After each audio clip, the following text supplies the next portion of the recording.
बाप्पा मोरयाच्या जयघोषाने अवघा महाराष्ट्र दुमदुमून जाण्यासाठी आता मोजकेच काही दिवस उरले आहेत. लाडक्या गणपती बाप्पाच्या आगमनाची घटिका आता अगदी समीप येऊन ठेपली आहे. ढोलताशांच्या गजरात आणि गुलालाच्या उधळणीत आपल्या घरी येणाऱ्या या लाडक्या बाप्पाच्या स्वागतासाठी गणेश भक्तांची उत्सुकता शिगेला पोहोचली आहे. सध्या मूर्ती कारखान्यामध्ये लगबग पाहायला मिळते. कुठे रंगकामाचा हात फिरवला जातोय तर कुठे बाप्पांच्या मूर्ती आकर्षक शृंगाराने सजवल्या जात आहेत. पाहुयात आमचा हा खास रिपोर्ट. अवघ्या काही दिवसावर येऊन ठेपलेल्या गणेशोत्सवासाठी सध्या राज्यभरातील मूर्ती कारखाने रात्रीचा दिवस करत आहेत.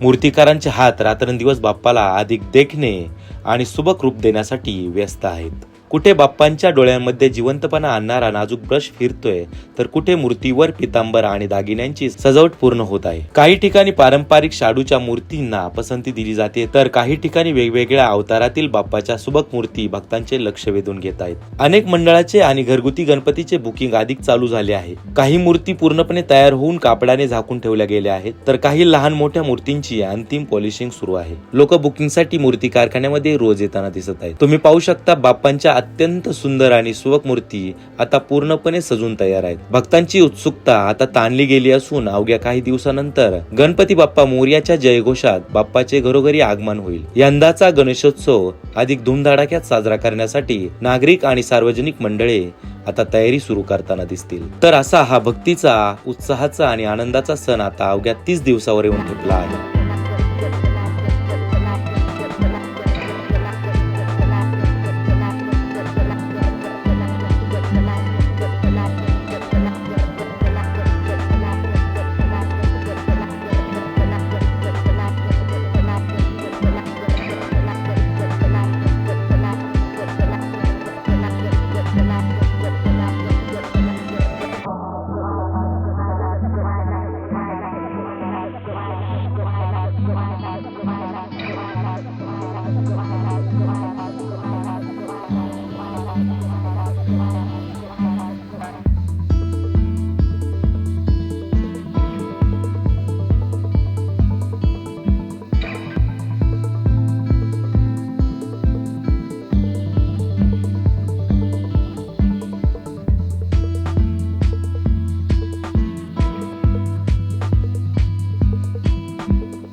बाप्पाच्या आगमनाने सर्वांच्या आयुष्यात सुख, समृद्धी आणि समाधान येवो हीच प्रार्थना. गणेशोत्सवाच्या प्रत्येक अपडेटसाठी आपण पाहत राहा गावखबर.